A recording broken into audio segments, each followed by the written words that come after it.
Welcome in to Daily Faceoff Live, your go-to source for everything hockey.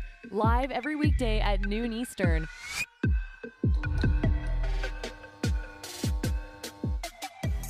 What's up, everybody? Welcome into Daily Faceoff Live. It is Wednesday, November 2nd, and we're streaming live on Twitter, YouTube, as well as, of course, dailyfaceoff.com. He's former NHL goaltender and current Daily Faceoff analyst, Mike McKenna. Mike, how you doing? I'm fine. Who cares about me? I want to know about you. You were at the World Series game last night. You saw the Philadelphia Flyers, the Phillies win. You doing okay in the big seat today here, Frank? I'm doing okay. It sounds like I smoked 14 packs of cigarettes last night. I think having COVID last week did not help. Yeah, not feeling, I would say 100%, but I'm day to day and looking forward to getting back in the mix tonight. I'm going to play hurt going back for game 4 tonight. You're grinding, man. Let's get it going. Yeah, let's throw 2 minutes and 30 seconds up on the clock, and let's start with this. Connor McDavid and the Edmonton Oilers win again. That's their 5th straight win. And when you look at McDavid and the goal-scoring explosion that we've seen after they take a 7-4 win over the Nashville Predators, when you look at McDavid and where he's at, 11 goals so far in 10 games, the pace is ridiculous to think about. But my question for you, as Connor McDavid has yet to hit the 50-goal mark in his career and leads the league at this point in the season, what is a realistic expectation in goals for McDavid this season? I think 50 is going to happen for sure. I think 60 is probably kind of what we're looking at as a high water mark. And this is taking a lot into account. He's only scored 44 as his previous high. And I say only, come on, Frank, we'd all take a 44 goal scorer in the National Hockey League. But I just look at how he's playing, and it's not all on his shoulders. It's not all on the rush. It's in different scenarios. It's power play. It's 5-on-5. I mean, you look at the goals last night, it's a 2-on-1 that he rolls his wrists over while he's looking to pass and ends up shooting 5-hole, completely fools Saros. Another play where he just picks it up right off the bat off a face-off draw from Draisaitl. Like, he's doing it in a lot of different ways, but it's still in bursts, Frank. It's still 3 goals, 1, 2. Like, he's got 6 goals in his last 3 games. And he's had spans where he goes a little bit dry on the goal scoring front, not the points. So, Frank, I think probably 60 might be as high as we're going to see. Do you have a different opinion on it? No, I think you're right in the same wheelhouse that I am. I was thinking he's probably going to finish somewhere between 55 and 58, which is an enormous step forward for a guy that, as you mentioned previously, had only hit 44 as a career high. But I just look at how easy it is. You mentioned he also scores in bunches. I looked back at last season. He only had 1 hat trick and he had 6 2-goal games. So 6 2-goal games is 12. And then the 3 from the hat trick, that's 15 that were scored in bunches. That means he was a really consistent goal getter in terms of just, 1, 1, 1, 1. I feels like there's a bigger outburst there that he's had this season. And as I said, you mentioned all the different ways that he scored. It just looks easy. Tap ins. He's in the right place at the right time. Goals and opportunities created off of the rush. And then that power play, which could be clicking at a historic level when it's all said and done, given the talent that's on the ice. Why can't he put up an Austin Matthews-like number this season? I don't think there's any reason there's nothing that would preclude him from doing something like that. I agree with you. I think a lot of it really just becomes from his defensive play, Frank. Like, he's been way harder playing pucks in his own zone through the neutral. He's not just a one-dimensional player. He's turning into a force all across the ice, and ultimately that gives him the puck more often and gives him the chance to score. Yeah, well, just for fun, Connor McDavid on a 90-goal pace this season. It makes your head explode. That'd be fun. So, it's at least certainly been fun to watch for, 10% of the season to this point. So, let's talk about the Nashville Predators, who lost to the Oilers. They're off to a rocky start, and they continue their Western Canadian swing in Calgary on Thursday. When you look at this team, what's interesting to unpack, Mike, is we had so many question marks heading into the season. Can Philip Forsberg, Matt Duchene, and Ryan Johansson get back to the level that they were at last season when they picked those guys up and basically pulled the Preds into the playoffs? What's shocking about this year is really how much UC Saros has struggled. 8 games played, 898 save percentage from a guy that is not only a workhorse, but is also one of the very best goaltenders in the league. First off, it goes to show you, I think, how reliant teams are on goaltending at times. And second, if they're not getting it, what are the Preds? Are they potentially in the lottery conversation? I'm not bullish on the Preds. I wasn't bullish last year. And what you're seeing is, yeah, UC Saros has looked completely human. And previously, he carried that club. And you saw towards the end of last season a little bit that Saros couldn't keep it going the whole time. And then he was hurt at the very end and missed playoffs. But I just think in general, this club it's just missing. It's thin. Like you look at that forward group, and there's been an attempt to have somebody jump up and take a top 6 spot. You're looking at Sherwood, Glass, Tolvin, and Trennan. Nobody's grabbed it, and that's missing. They're not been able to score goals. And I've always said this about this club, that everything goes through Roman Josi. And sure, he's got a big pile of shots on goal. He's leading the NHL defenseman with 46 shots and the things that he usually does, but he's minus 10 in his last 8 games. And that's not normal. And it's not just on one player, but it just shows that when your best player's on the ice for that many goals against, it's not just goaltending. I think this is just a thin lineup, Frank. And I said at the beginning of the year, too, that if Johansson, Duchesne, Forsberg, all of them didn't have outstanding years, just good years, this team would be in trouble. And I think we're kind of seeing that right now. When you're relying on one player like Yossi to really drive such a huge part of your play, is it easier to shut that down if you're the opposition, if that one player is also a defenseman, given the basically the length of ice that he needs to cover? Well, think about where his shots are going to come from, how he's going to do it, diving down from the point. Like when you're not as scared of those top 6 forwards, yeah, you can clue in on the guy who's driving all the traffic. And to my eyes, a lot of Yossi's shots have been perimeter this year. So there's room for growth, but I think teams have just figured out this club in Nashville that you take away those top players, you get shots, and you got a pretty good opportunity. I still like their decor, Frank. I just don't think they're getting enough help from the forwards in a lot of areas. One word answer: level of concern for the Preds on a scale of 1 to 10. High. Oh, on 1 to 10. Okay. Let's go 8. 8. Okay. Well, that is pretty high, as you originally indicated. Yes. I would be right there with you. 1-6-1 since heading over to Europe to start the season. Let's talk about another defenseman who drives a lot of play, and in the case of the San Jose Sharks, a good thing, in Erik Karlsson. He was the second defenseman to notch a 4-point game on Tuesday night. Karlsson was ridiculous with a hat trick. He's had an incredible start to the season, 9 goals in 12 games for the Blue Liner, 15 points in those 12 contests. And when you look at Karlsson and sort of the opportunity that's been created or open for him on the Sharks blue line with Brent Burns no longer there, I felt like maybe those guys were in competition a little bit for some ice time and some opportunity and basically just time, puck possession time spent on the ice with the puck, that maybe now not having Burns there, you're seeing the true value of Karlsson come back to life, and probably not an $11.5 million player for each of the next 4 seasons. But for the Sharks, that, you know, their franchise now clearly trending towards a rebuild after 3 straight years in the lottery territory, is Erik Karlsson suddenly an interesting trade chip for San Jose? Well, I got 3 questions for that to be answered for a team if they want to. And the first one is, can he keep up this level of play? I mean, he doesn't have to score every game or be 100 points, but can Karlsson still be a reliable 70, 80 point defenseman that you're comfortable putting on the ice, knowing the defensive liability that comes with it? Second question, does he fit your coach's system? Third, can you handle the cap hit? So there's a lot going on. I think the coach's system is important here. I don't think Karlsson was a very good fit under DeBoer, where the mantra was to kick it to the point, throw it at the net. And if you look at Karlsson's shot maps over the last couple of years, even with Bugner, it was all right at the blue line for the most part. Look at these clips, Frank. Like, he's mobile, he's active, the puck's on his blade. And I think what you said about Burns kind of limited that. You had 2 driving forces here competing for ice time. And even on the power play, they didn't really know where to put these 2 guys because they were both mainstays. And so I think you're seeing Karlsson at his best because he's the man again. Like when he was in Ottawa, there was nobody challenging him there. It was his team. He was the guy. That might be a tough fit for any other club in the league. But Frank, I think there really could be trade value if the Sharks would be willing to eat enough of that salary, and a team will be comfortable having Karlsson for the next 4 years. Well, that was the next question I was going to ask you. What would the cap hit need to get to in order for you to feel comfortable as someone acquiring Erik Karlsson? What would the Sharks need to retain in order to make that a really attractive chip for you? For me, my guess is somewhere in the $3 to $3.5 million range. Do you think Erik Karlsson can live up to $8 million a year? My answer would be yes. What say you?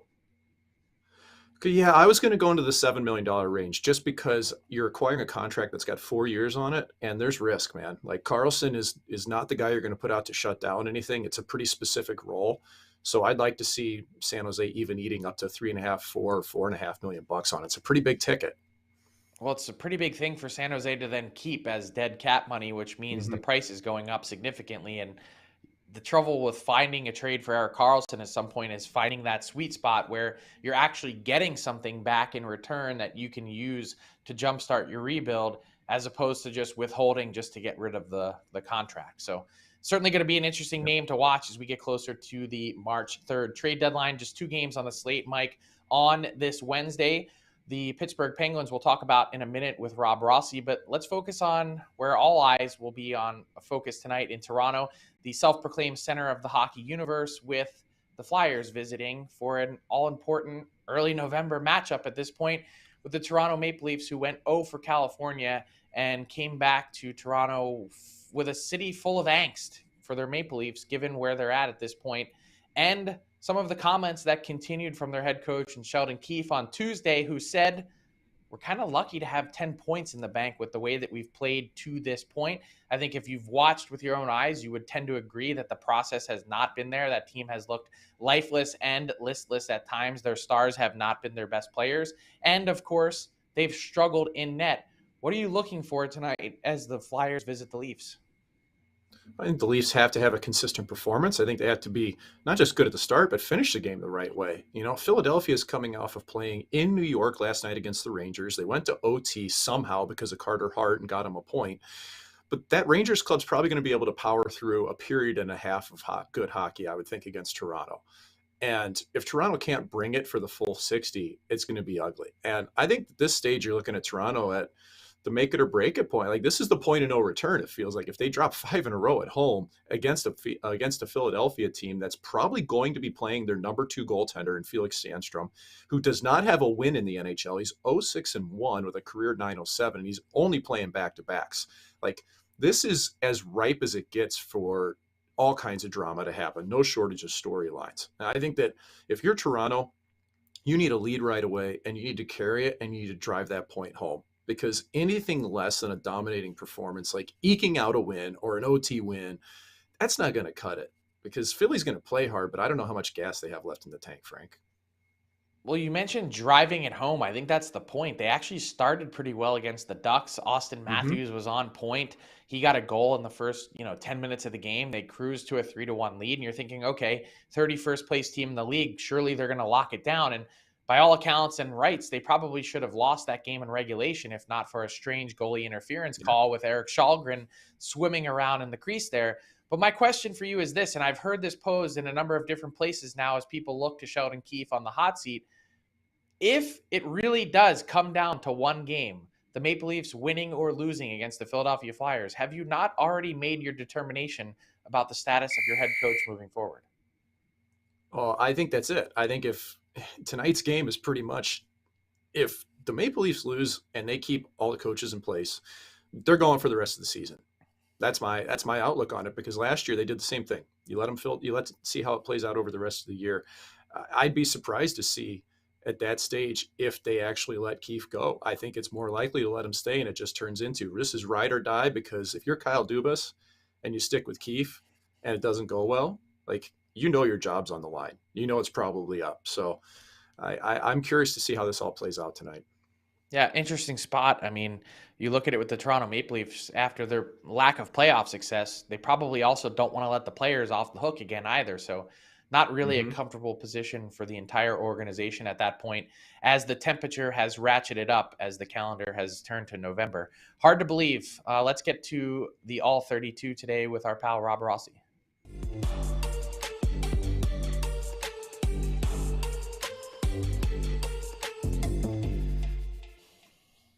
Pleased to welcome back to Daily Faceoff Live Rob Rossi, who covers the Pittsburgh Penguins for The Athletic, for this All 32 segment delivered by DoorDash.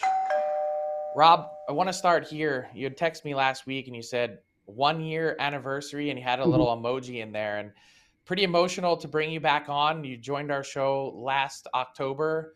laid down for a nap and basically woke up a different person after your functional neurological disorder changed your life. So glad to see you back and close to full health. Just tell everyone who's watching, if you can in a couple seconds, what it's been like to get back and back covering the Penguins in the rink again. Well, thank you. Yeah, it has been emotional. I'm about 90% back to my old self, for better or worse, depending on, I guess, what you thought of my old self. But it's been a lot of hard work, a lot of therapy. I've had a lot of support. Frank, you top that list. So I got to cover a road game. I'll be traveling more as the season goes on. Stayed late at the rink last night to write a column after an abysmal Penguins performance. And I ripped them. Feels a little bit more like me. Yeah, that certainly sounds like the old you, and we're really proud of all the work that you've put in and so glad to have you back. But let's talk about those Penguins, because it has been pretty lifeless for the last few games. And, it's kind of hard to fathom given how well they started, how strong they started. You saw Sidney Crosby basically, bursting out of the gate. You go out west and it's almost like the wheels fell off. What's happened from your point of view? Well, I think, they got caught a little bit up into their own way they were winning those games early. They weren't playing great teams early, and they were boat racing a lot of teams. They were scoring 6 goals at home every night. And I think they went out to Edmonton and tried to play that type of game against the Oilers, and the Oilers reminded them that these are the 2022-23 Penguins, not the 2012-13 Penguins, and it's a little harder to keep up with those young legs. Calgary was probably a scheduled loss. Calgary had been off for 3 days going into that. And then the Penguins were just bad at the end of that trip in Seattle, and the night before that in Vancouver. And they weren't very good against Boston. I know it's tough to judge because Boston's playing so well, but had a 3-goal lead. They're playing real sloppy with the puck in the neutral zone. Their defense has been wretched. Brian Dumoulin looks slow to the point of you wonder if he can be a top 4 pairing defenseman in this league. Chris Letang, who was sick, has not played his best hockey. They're very fortunate Crosby and Malkin have been as good as they have. A lot like the Leafs, I think they're extremely lucky that they have the points that they have, because they haven't played up to that point total even.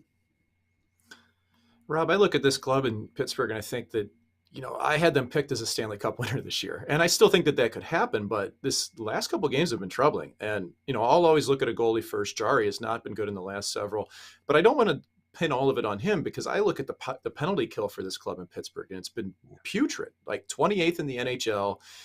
They allowed another goal last night on it. I mean, is this team just missing John Marino and Teddy Bluger that much? Or is there more to it as to why the penalty kill has been so poor? The loss of Teddy Bluger on the penalty kill has certainly hurt them. But, we heard all season all off season that this would be a tougher team to play against from Brian Burke and Ron Hextall. And quite frankly, management didn't make it tough to play against.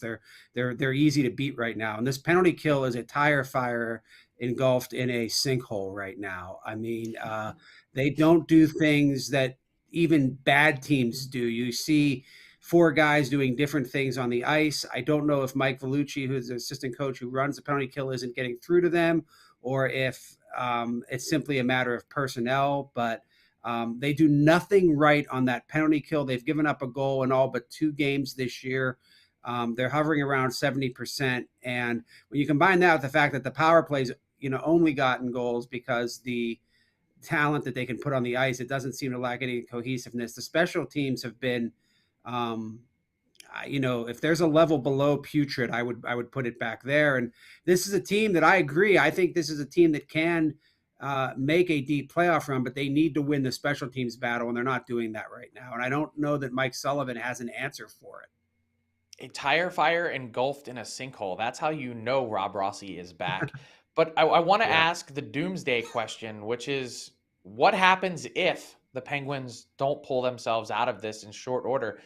Doesn't seem to be a lot of options on the table in ways in which Ron Hextall can turn.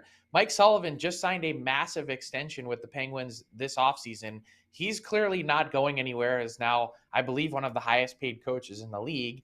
And then you've got a situation with a roster that's mostly locked in longer term that is older. What can they do to pull themselves out of it if it gets to, DEFCON 4? I don't know that there's a lot they can do personnel-wise, Frank. I mean, I guess if you're FSG, the Fenway Sports Group that owns the Penguins, you could consider making a management change. But I mean, I don't know that they want to do that. But like you said, Sullivan's contract makes him, a non-issue in terms of a coaching change.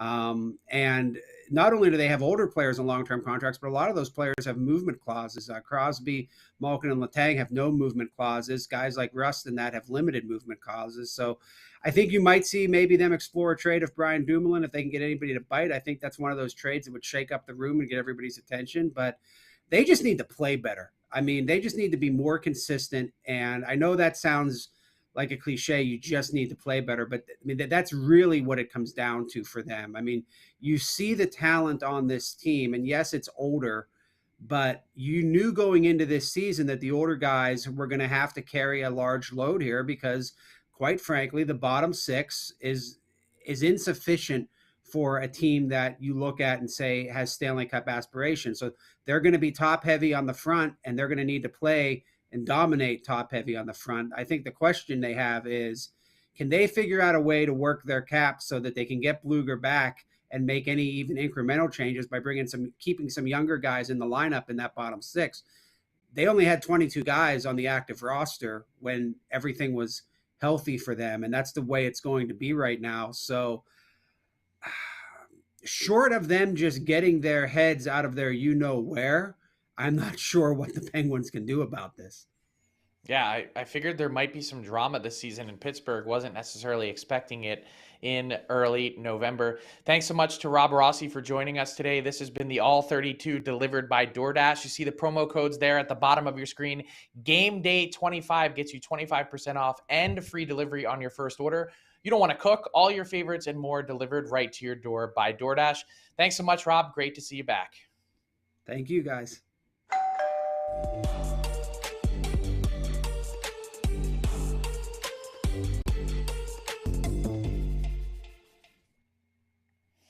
All right, Mike, it's time for our daily face-off inbox question of the day, and it's pretty simple.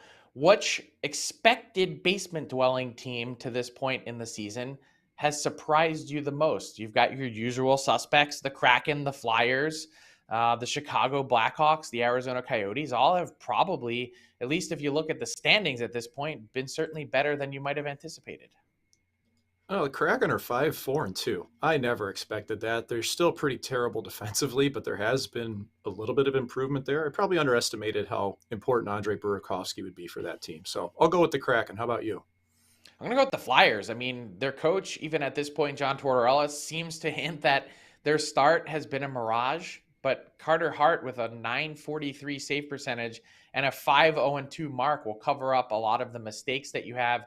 Tortorella says they have a long way to go. Obviously, Carter Hart would as well in terms of putting together an entire season like that, but I don't think anyone expected to see the Flyers near the top of the Metropolitan Division, just a couple points off the pace. But I don't know, weird things are happening in Philadelphia right now. What can I say? It's a city of winners. Let's bring in Tyler Yaremchuk for our daily face-off Pointsbet daily bet segment. Tyler, has November been kinder to you than October was? No, I did have money on your Phillies last night, though, so shout out to the Phils. That's why I'm rocking the hat today, because they won me some coin. But as far as my recommended hockey bets, we went 1 and 2. Jack Eichel got the assist in overtime. It was plus 140, so we dropped 0.6 of a unit. Tonight, 2 games on the slate, courtesy of our friends at PointsBet Canada. Let's jump into it, because I actually only have one play for these 2 games, and it's in that Toronto-Philly matchup where the Leafs are massive favorites. I don't love that. I do think they're going to win tonight. I think they'll come out hungry and motivated, but the value is just not even really there on the puck line, in my opinion. But I do like an Austin Matthews prop. At first, I was like, I'm going to take him to score, but that's all the way down at minus 170. So I'm going to go a step further and take him over 1.5 points. Simply put, Matthews has been one of the unluckiest players in the NHL so far this season. He's second in scoring chances per 60 at 5-on-5. He's third in shots per 60 at 5-on-5, according to Natural Stat Trick. Yet his shooting percentage is 2.78% at 5-on-5. Last season, it was over 15%.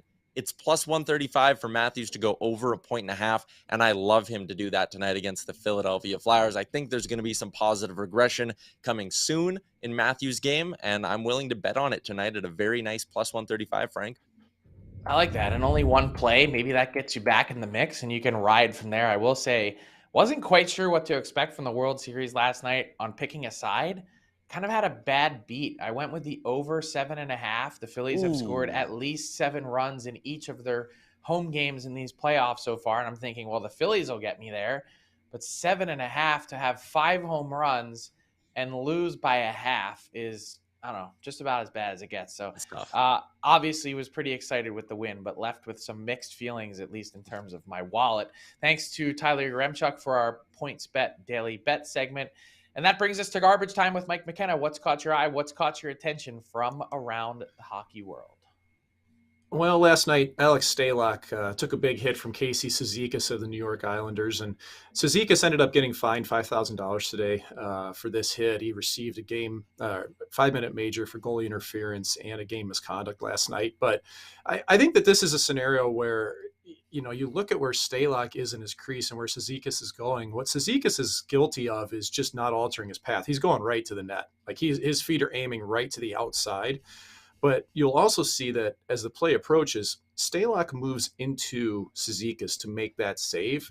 To me, this is just an unfortunate occurrence during the place of play. Like I don't think that Cizikas was trying to hit Stalock, and I think that Stalock's just doing his best to make a save.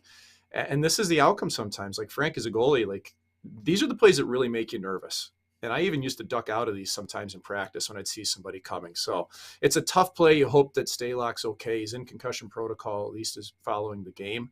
But I think we see why the teams in the NHL are at least trying to protect goaltenders by, you know, making players aware that they have to be a little bit, just a little bit mindful when they head towards the net. Yeah, and you can see why the NHL's Department of Player Safety would also want to be mindful of trying to protect goaltenders as well, especially given, you know, the teams complaining at this point how difficult it is to keep a third goalie in their organization. So I don't know, maybe the part about Alex Stalock kind of maybe leaning into it in his positioning. We'll hope, Mike, that the goalie union doesn't see this clip. Well, I think he's making a save. I could go into the technical details on it. He's in a VH position, but Stalock definitely doesn't want to get hit. It's just kind of how this play played out. But you just don't want to see it because concussions are no fun for anybody. And Stalock's played really well for Chicago this year. Yeah, and no fun for Cizikas, 5,000 lighter in his wallet as well. Thanks to Mike McKenna. This will do it for today's edition of Daily Faceoff Live. Thanks to Rob Rossi as well as Tyler Yaremchuk and our head of production, Alex Allard. We'll be back with you Thursday, 12 noon Eastern. You know where to find us. Until then, enjoy the games tonight. Have a great day, everyone. Thanks for tuning in to Daily Faceoff Live. Make sure you hit the subscribe button to never miss an episode.